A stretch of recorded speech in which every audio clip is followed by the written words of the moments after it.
ఒకసారి చంద్రబాబు నాయుడు గారు బయట ఏంటండి? వాళ్ళ మారిగా బాధ్యత రాహిత్యంగా పనిచేయలేం, అట్లని చెప్పి విచ్చలవిడిగా చేయలేం.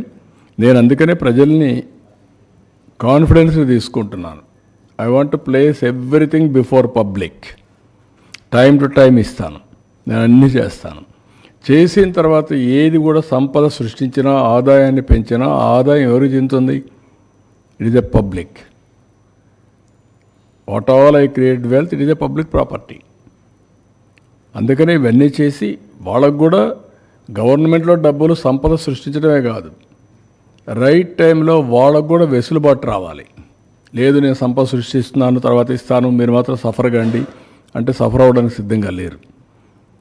ఒక మిస్ గవర్నెన్స్, ఒక కరప్ట్ గవర్నెన్స్ చేసినప్పుడు దాన్ని కరెక్ట్ చేసి మళ్ళీ నేను ఏ విధంగా ట్రాక్లో పెట్టడమే కాకుండా వాళ్ళ ఇబ్బందులు కూడా అధిగమించే విధంగా I have to plan it.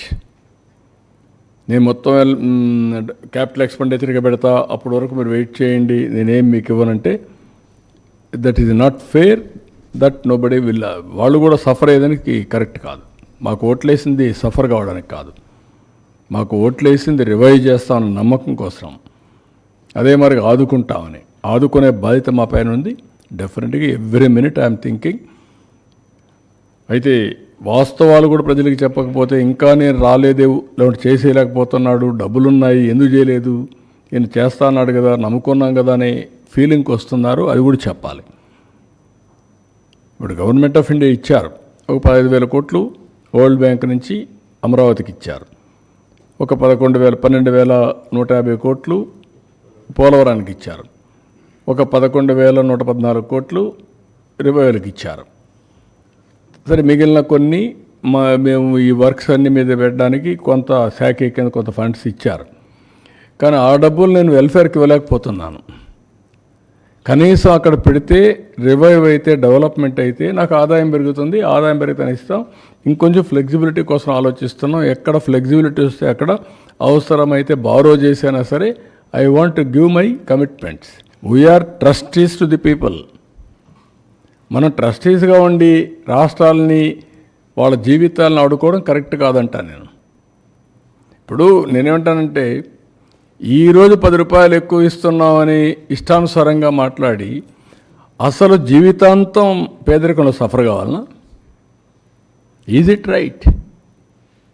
శాశ్వతంగా నేను పేదరికంలో పెడతా, నీ కర్మను అనుభవించు అనే పరిస్థితి రావడం కరెక్ట్గా. సంపద సృష్టించాం, వచ్చింది నేను దోచుకుంటా, 10 రూపాయలు నీకు ఇస్తా, లేదంటే 1 రూపాయి నీకు 10 రూపాయలు నాకు. Is it right governance? Good governance is always good politics. కానీ ప్రజలను కూడా ఎడ్యుకేట్ చేయాలి.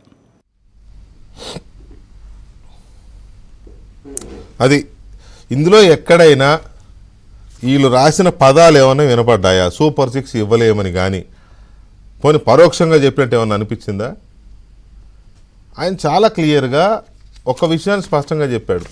మరి రాసిన ఆయనకి ఇంగ్లీష్ అర్థం కాలేదా ఏమో నాకు అర్థం. అవసరమైతే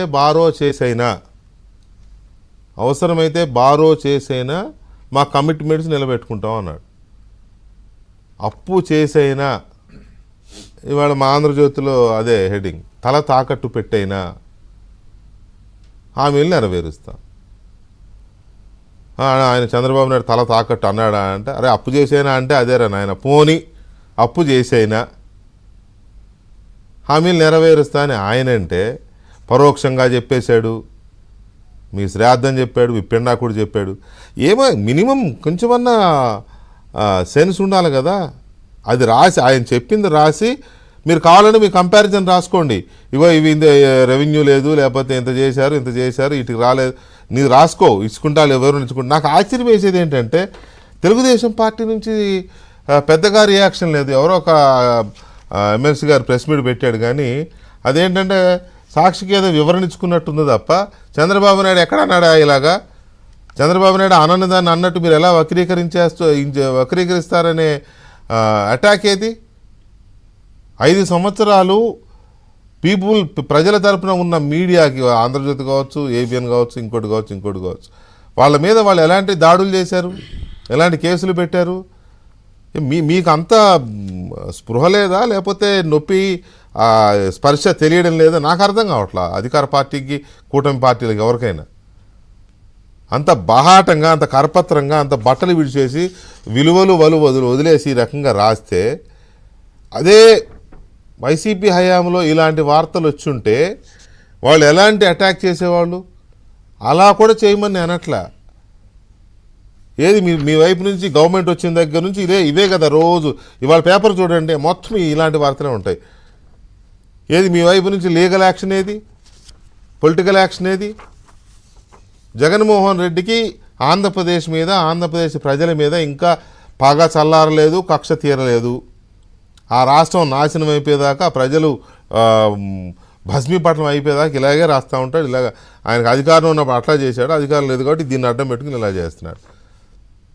ప్రజలు ఎలాగో అర్థం చేసుకుంటారు నిజమే, కానీ పార్టీలుగా, అధికారంగా, ప్రభుత్వంగా ఏం చేస్తున్నారు అనేది నాకు అర్థం కాని ప్రశ్న.